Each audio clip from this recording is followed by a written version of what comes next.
नमस्कार मंडळी, mister and Mrs पुणेकरमध्ये तुमचं सर्वांचं पुन्हा एकदा खूप खूप स्वागत आहे. आज आहे आमचं सिंगापूरमध्ये डे 4 आणि we are ready for explore the Singapore zoo. So आम्ही आता जात आहोत सिंगापूर झू एक्सप्लोअर करण्यासाठी, जे की आहे कातिप स्टेशनजवळ आणि त्याला मंडाई वाईल्ड लाईफच्या अंडर ते येत असतं. तर आम्ही बर्ड पॅराडाईज आणि सिंगापूर झू दोघी आज कवर करणार आहोत. त्यानंतर आपण इकडे परत सिंगापूर फ्लायर आणि बाकीच्या क्लाउड फॉरेस्ट हे दोघी कवर करणार आहोत. तर चला जाऊया सर्वात आधी सिंगापूर झू बघण्यासाठी. So this is a holiday in hotel आणि हॉलिडे इन हॉटेलच्या अगदी खालीच फेरी पार्क म्हणून मेट्रो स्टेशन आहे, MRT स्टेशन आहे. तर त्या स्टेशनने आपण जाणार आहोत धोबी घाट आणि धोबी घाटवरनं मग जाणार आहोत आपण Khatib station, MRT station Singapore झूसाठी. तर सकाळ झालेली, इकडे सकाळचे 8:30 वाजले आहे आणि we are behind 2.5 hours from India. 2.5 तास आपण इंडियाच्या टायमानुसार 2.5 तास पुढे आहोत सिंगापूरमध्ये.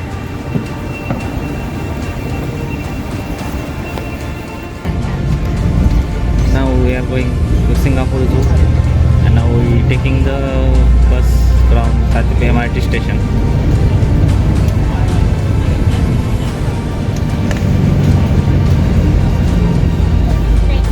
तर मंडळी, आपण बर्ड पॅराडाईज जो मंडाई वाईल्ड लाईफच्या अंडर आहे त्या फर्स्ट स्टॉपला आपण इथे आलेलो आहोत. सो तुम्ही इथे बघू शकतात, welcome to Mandai wildlife west. तर हे आहे बर्ड पॅराडाईज.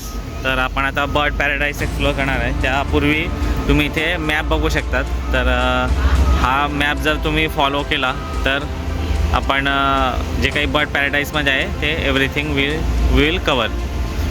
त्यानंतर इकडे पण त्यांनी दिलं आहे, काही मॅप दिलेला आहे की आधी बर्ड पॅराडाईज बघून मग तुम्ही मग आपण सिंगापूर झू वगैरे बघू शकतो.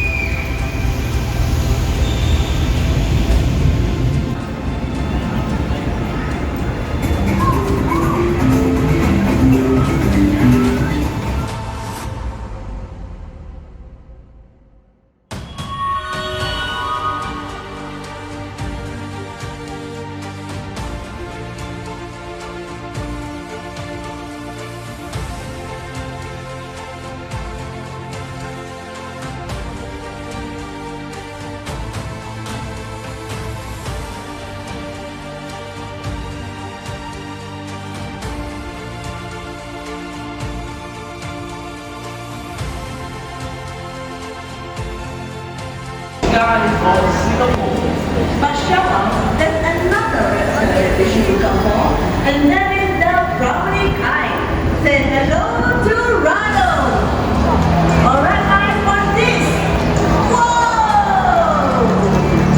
Do you guys catch that? Or do you guys want to see that one more time?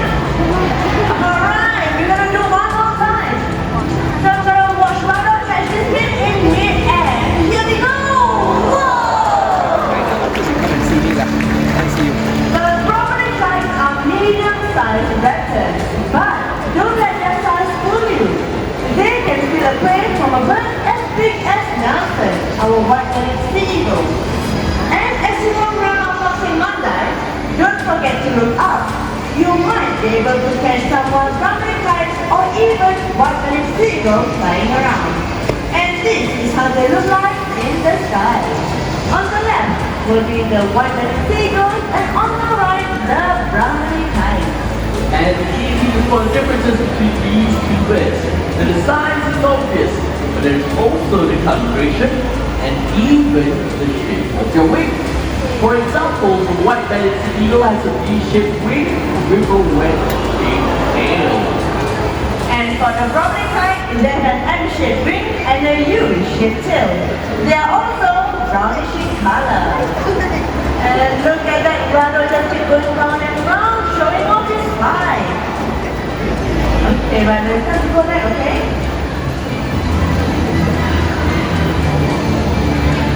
Okay, looks like Brother here just wants to stay on the stage and just want to show off his skills. They They also have incredible eyesight and binocular vision, just like us. That's right. Now talking about eyes, the colors of your eyes tell us when they can. Now you know what sound that looks like fun. Can I give that a try? Go ahead, Dave. Alright, Mom. Look around right in front of me. Okay, on the count of three, okay? We're gonna jump up high. 1, 2, 3, and up we go! That was a fantastic demonstration as well. Well, step along to get back home. Let's give Noah a big round of applause.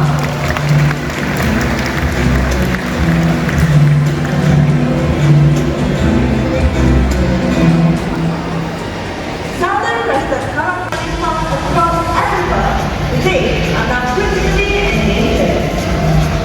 Noah, Yes, I think we have two more images to look that's right. Two more carriages. Alright, let's welcome our marvelous sons from Africa.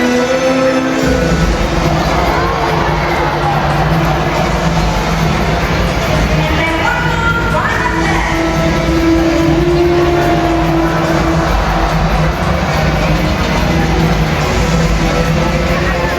These birds have dead luxury and are spread over 20 days. Big scavengers that able to operate influences well-known vultures, especially during the big feast. So ladies and gentlemen, about 11 species of vultures in Africa make up to 73% of the continent's area. We would all be in a lot of trouble without vultures. That's right, Noah. But all over the world, we are losing these amazing birds for very reasons. Deforestation, land pollution, poison carcasses, and even superstitious beliefs. Many are now critically endangered, and conservation efforts from all over the world will be the only way to save them from extinction. So let us all take a moment and show our appreciation to these amazing birds for keeping our environment safe and clean. Let's give them a big round of applause.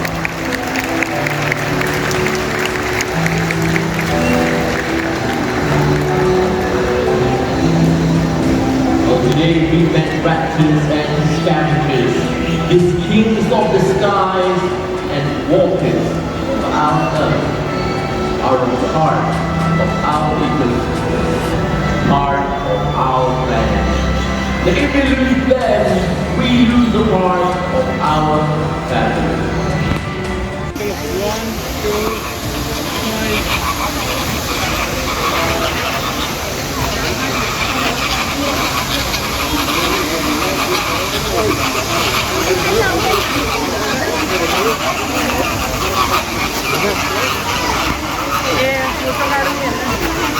Photo काढला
तर मंडळी नाव आपण आलेलो आहोत Singapore झू येथे. तर एंट्रन्सला असे तुम्हाला एलिफंट्स दिसतील. येथे वाईल्ड लाईफ लर्निंग सेंटर आहे. इकडे काही शॉप्स आहेत आणि आता आपण जात आहोत झूच्या दिशेने. So mission time something is there.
target to get him into position.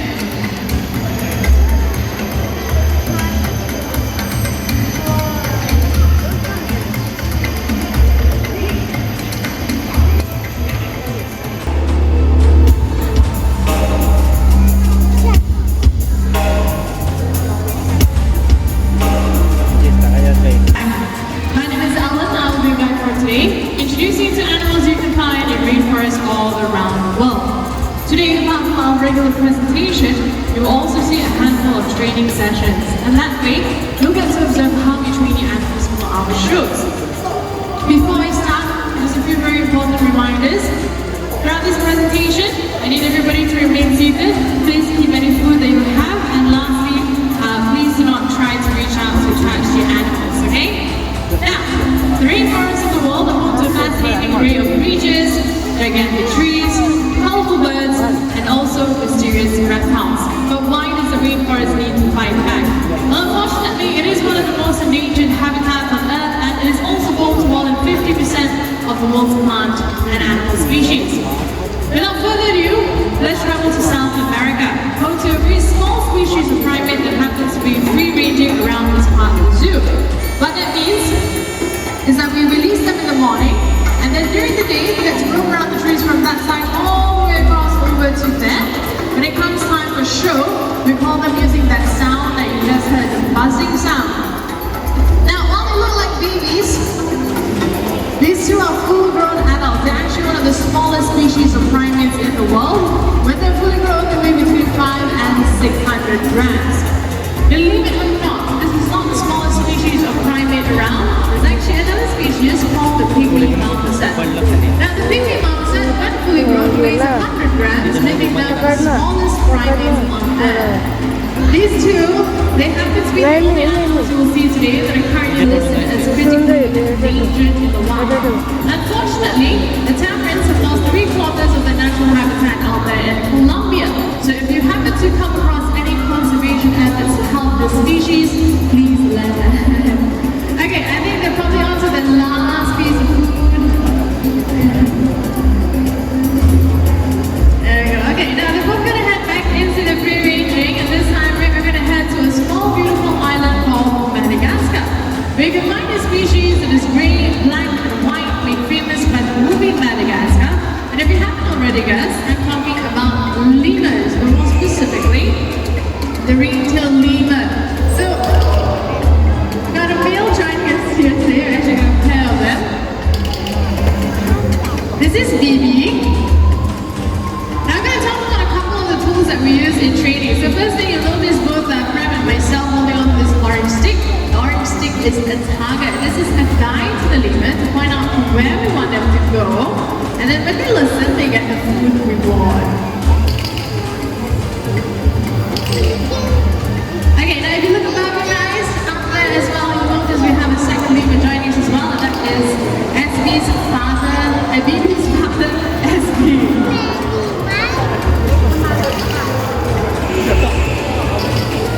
Okay, now the second tool is this thing that I have right here. This is called the clicker, okay?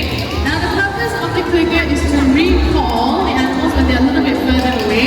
Sometimes if they are not fully paying attention also. So what we're doing with Bibi right now is actually fairly new for him. We're trying to get him to come over here. That is what we're using this for. Okay, Bibi!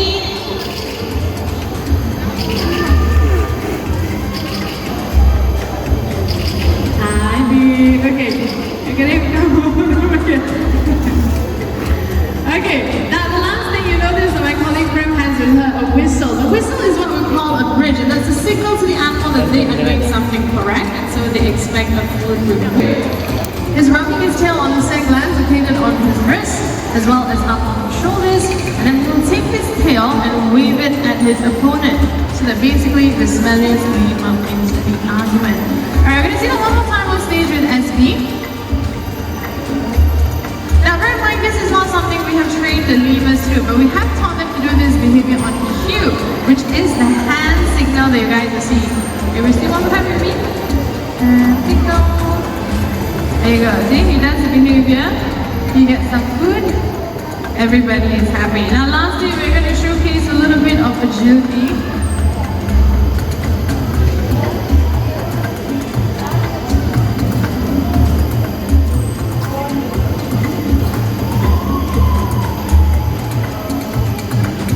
Okay, so once again, using the target to get him into position.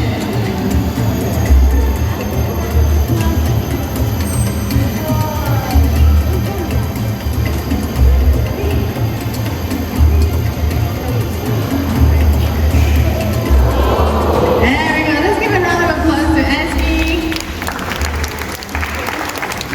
Okay, now Esme and Vivian are going to make their way home, and then we're going to travel to the walkways of Southeast Asia. So if you focus your attention to the pool on your left, we should be just about ready to meet our pair of small pool otters. The big groups of up to 20 individuals, and one love fish, which is their reward for today. They also have very sharp teeth, which is specially adapted to help them crush the hard shells of crustaceans like mussels, crabs, and cockles. Now, as we make the last swim over, you might notice that they have got a very powerful tail, which actually helps them to steer through the water, similar to the rudder of a boat. And they're called the small blood otters. They actually have partially webbed feet, which gives them greater dexterity when they are looking for their food, and very sensitive whiskers, which also help to sense the vibration of their prey. Okay, so me and Celine are making their way back a little bit fast. Not to worry, we're going to bring out the third of our otters who happens to be our recycling ambassador. Now, the Asian small blood otter, as the name suggests, found in the waters of Southeast Asia. Animals in this region, listen very carefully, you can actually hear him. He is a very, very vocal, but he's a little bit quiet though. Alright, Miss, you ready? Very good, go on, all down, and a tin can. Second tin can, and the last one is the water, you got it? And into the belly goes, good job, Miss. Now the important lesson here is that if we can train an otter to clean up, we can teach ourselves as well to put in the effort to make our world and his a cleaner and greener place for all of us to live in. So one last time, let's give a round of applause to Wiz and to Miss Chicken Strike. Joining us very soon. Here we go. Many of you walking the fish, toucans and hornbills. One of the biggest differences is where they can be found. Toucans are native to South America, whereas hornbills are native to Africa and Asia.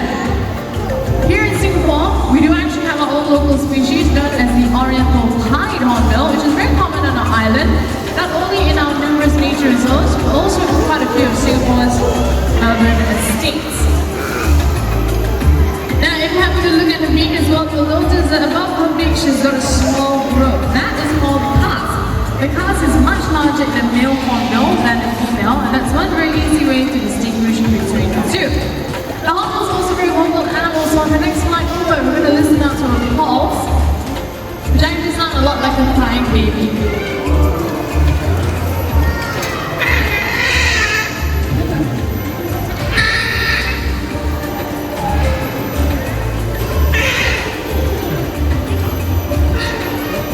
Okay, one last speech, I think. Alright. Now, next I'm going to demonstrate her agility. See, hornbills are very good at catching their food in mid-flight, so I have a piece of grape which I'm going to toss up from her hand, okay? Ready, Shadi? Here we go. 1, 2, 3.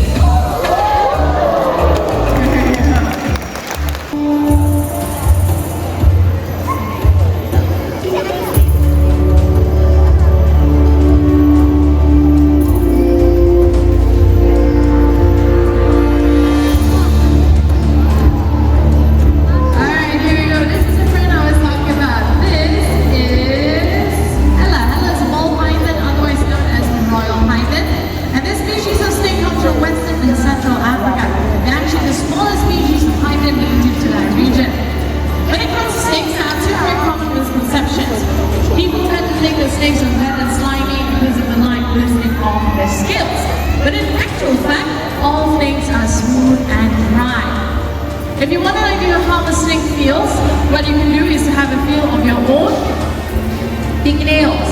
Did you know that each individual scale of a snake is made of keratin, the same substance as our hair and fingernails, and actually feels very similar? Secondly, people always ask us, is a snake poisonous? Meaning, how he will kill his prey is simply to strike, coil around his prey, squeeze it to death, and then eventually swallow his prey whole.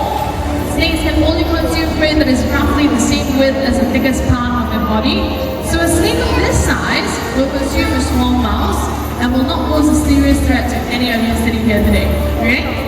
Now we hope that you enjoy journeying with these amazing animals and that you have come to appreciate how fortunate we are to share this earth with them. But I need you to witness a sad truth. The animals you have seen today are fighting a losing battle in the world because of us men. We destroy forests, leaving the animals without food, shelter, or protection.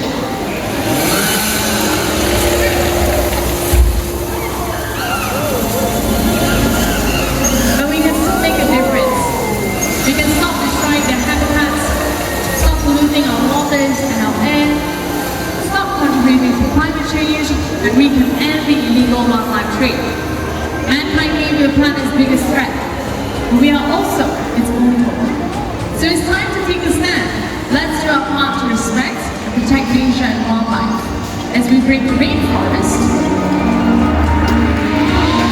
back to life.